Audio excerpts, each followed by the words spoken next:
Bonsoir à toutes et à tous et bienvenue une nouvelle fois sur Panoramalt. Aujourd'hui on va s'ouvrir à de nouveaux horizons car on va tenter le voyage dans un pays encore inconnu sur cette chaîne. Après avoir récemment essayé la Suisse avec la distillerie Langatun, c'est au pays des spaghettis que nous allons tenter notre prochain breuvage. Sans deck, aujourd'hui j'ai carrément le cul bordé de nouilles ma poule.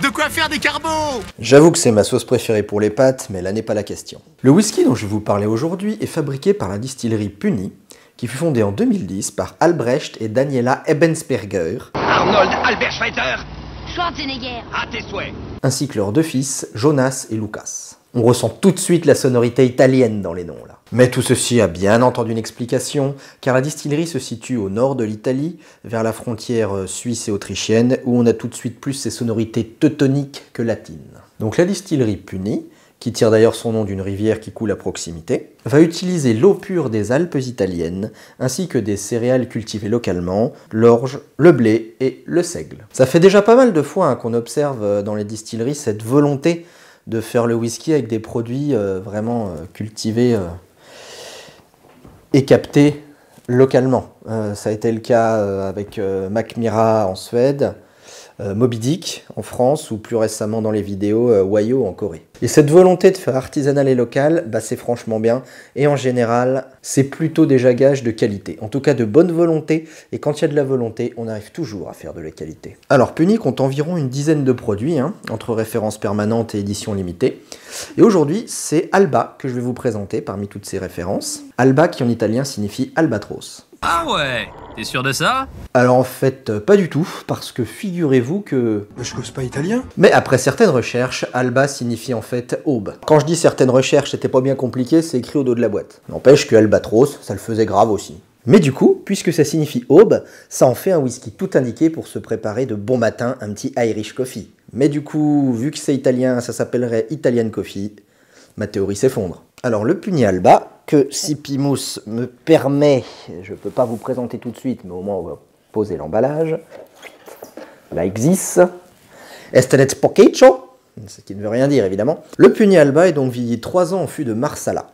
Le Marsala, c'est un vin blanc fortifié produit traditionnellement en Sicile. Pour la petite histoire, un vin fortifié, c'est un vin qui est plus fort en alcool que la plupart, que ce qu'on connaît. C'est au-dessus clairement de 12-13 degrés, je crois que ça fait 18 dans la vingtaine à peu près.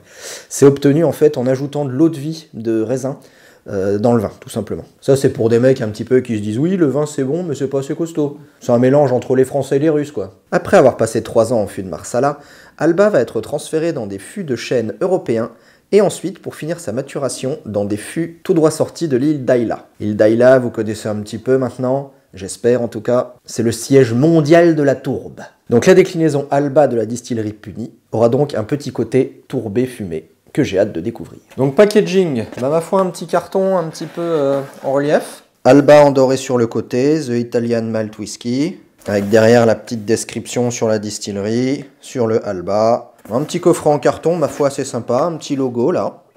La bouteille en elle-même. Donc la bouteille est très sympa, elle fait un peu vite fait, pensez à des amphores un petit peu romaines, ce qui peut coller avec le truc italien. On a toujours le petit logo ici, donc le verre opaque là. Puny, The Italian Malt Whisky, Alba. L'assemblage numéro 1 de 2016. C'est un breuvage donc à 43 degrés. Donc maturé 3 ans en fût de Marsala et des fûts d'Ayla. Il y a toujours le petit relief qu'on avait sur le carton là, sur la petite bande au-dessus. Sobre mais efficace, un petit peu dans un côté Macallan. Donc comme je vous l'ai dit, avec la maturation en fût d'Ayla, ça sera un whisky légèrement tourbé.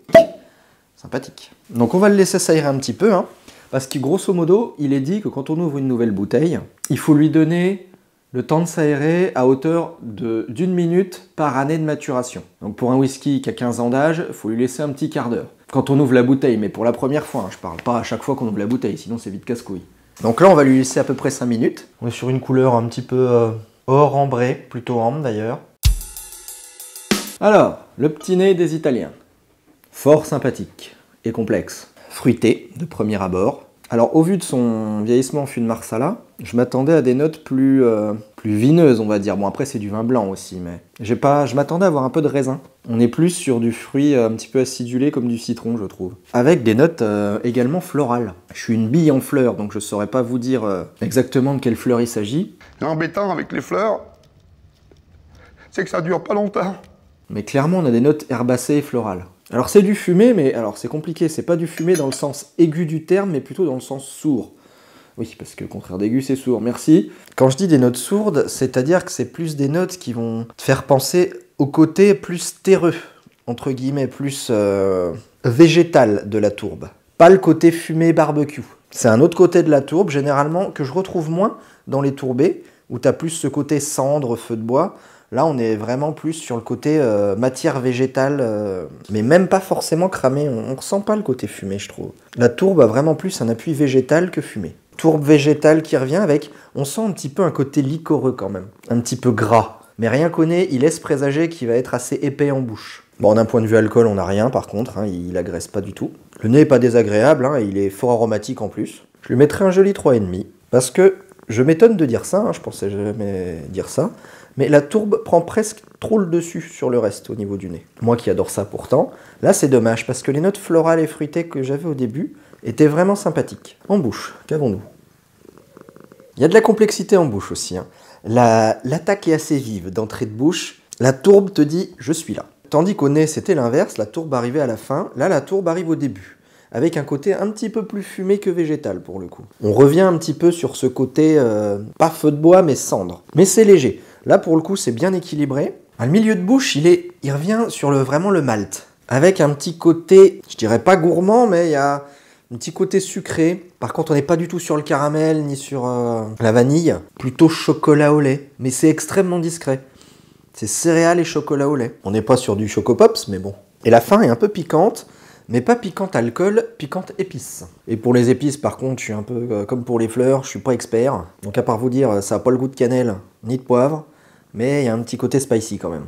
En revanche, le côté fruité, je le retrouve un peu sur la finale, mais en termes de bouche pure, je trouve que le fruit est gommé. On l'a un peu en nez et on l'a plus en bouche. Donc en termes de bouche, pour faire un petit récap, plutôt tourbé en début de bouche, qui part sur le céréalier légèrement gourmand en milieu, et quand tu arrives à la fin de la bouche, épicé. Le tout sans agression d'alcool. Donc bouche très complexe. Là, ils arrivent bien à jouer sur 3 fronts différents. C'est déjà pas mal quand tu as 2 saveurs différentes en bouche.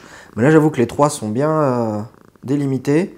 Chapeau. Même si, à mon humble avis, ça aurait mérité un petit peu plus de vieillissement en fût de Marsala, pour avoir un peu plus de côté fruité, ça reste une bouche tout à fait honnête, qui va avoir un joli 4. Donc la finale, tu as les épices qui viennent un petit peu mourir sur la langue, avec un côté, alors qui est long à arriver, qui est vraiment long parce que la finale est longue, ça, il n'y a aucun souci. Mais sur la fin, tu as vraiment un côté fruit sec, un petit peu amande. Mais on retrouve pas, encore une fois, à mon grand étonnement, on retrouve pas vraiment ces notes citronnées, que le nez laissait présager, ou même des notes vraiment vineuses. Et en ce qui concerne du coup la tourbe sur la finale, non, honnêtement je le considère pas comme un whisky tourbé. On a des notes légèrement fumées, oui, mais c'est vraiment anecdotique. Donc pour finir avec cette finale, elle ne pique pas, épicée sur le début, vraiment longue, avec un petit côté fruits secs, vraiment sur la fin, léger aussi, un petit peu mêlé à des notes maltées céréalières, légères. Et il y a quand même, sur la langue, on a sur la fin le petit goût sucré. Est-ce que ça vient du fût de Marsala peut-être? Pour le coup, le nez de base était assez intéressant, surtout au début, assez complexe. La bouche est très complexe. La finale, un peu moins, elle est longue, elle est persistante, mais elle est mono-saveur, entre guillemets. Sachant qu'elle est quand même, niveau longueur, elle est assez costaud, et le petit côté sucré qui persiste, on va dire 3,5. Bon, et bien maintenant, vous le savez, petite lampée, finale, petite dégustation du produit, sans prise de tête, parce que c'est important, et c'est là qu'on découvre plein d'autres choses. Alors, ce voyage en Italie. Alors, pour le coup, si tant est qu'il fait voyager en Italie, il fait clairement pas voyager sur le côté pourtour méditerranéen. On n'est pas sur de l'Italie pizza, plein soleil, bord de mer. On est plus, effectivement, d'où il vient. On est plus sur les Alpes italiennes, on est plus sur quelque chose d'un petit peu costaud. Il était dit dans la description, ça je vous l'avais pas lu, que c'est plus un whisky d'hiver en fait. Effectivement, il n'est pas forcément très frais, il est plus appuyé, un peu plus gourmand, mais savourons-le à sa juste valeur. Petite appréciation personnelle. Alors il emprunte beaucoup de voix, la voix fruitée vraiment au début du nez, donc fruitée plutôt agrumes comme j'avais dit au début, plutôt citron. Moi c'est pas trop mon truc. Avec ce côté tourbe végétale, qui est pas déconnant. On part sur de la tourbe un petit peu fumée en bouche, pour passer sur le côté malt, céréalier, légèrement gourmand avec des notes d'épices. Ce qui, pareil, se laisse boire, mais moi, c'est pas forcément trop mon truc. Avec la finale, épicée et légèrement gourmande. Je suis vraiment mitigé, parce que le côté vieilli en fût de vin, en général, moi, je suis assez client. Parce que je trouve que ça donne de bons résultats. Là, je ne saurais pas dire pourquoi. Peut-être parce qu'il y a un peu de ci, un peu de ci, un peu de ci. Il est très bien équilibré. Mais je trouve pas que ce soit forcément des choses qui vont bien ensemble. C'est un bon produit parce qu'on sent qu'il y a de la qualité derrière. Ça, il n'y a pas de problème. Mais ça m'a pas transcendé. J'en boirais un petit comme ça en disant ouais, c'est un bon whisky, mais voilà, moi, c'est pas trop mon délire. On va lui mettre 3. En rapport qualité-prix, c'est de la bonne qualité. Ça, c'est indéniable. C'est un produit qu'on peut toucher à peu près à 70 €. Je pense que 60 € aurait été tout à fait correct. Je pense qu'un C+, non je mets des plus tu vois dans les trucs, B- C+, tu vois dans ces eaux-là, B,5, ouais voilà entre B et C. J'avoue un tout petit peu déçu parce que j'en attendais un petit peu plus. Après, c'est vrai que c'est un whisky qui est pas vieux non plus, hein. Il a grosso modo, il a quoi? Il a 5 ans à peu près de maturation. Donc non, voilà, c'est un bon produit, mais je m'attendais à autre chose. Encore une fois, ne jamais s'attendre à des choses, on est toujours souvent déçu. Bon, prochaine vidéo, ça fait très longtemps que je vous en parle, mais je devrais enfin pouvoir la faire.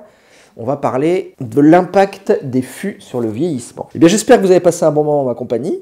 Petit Raptor, je m'excuse, il va falloir se déplacer. Bon, on va faire une petite finale quand même pour en honneur aux origines du whisky.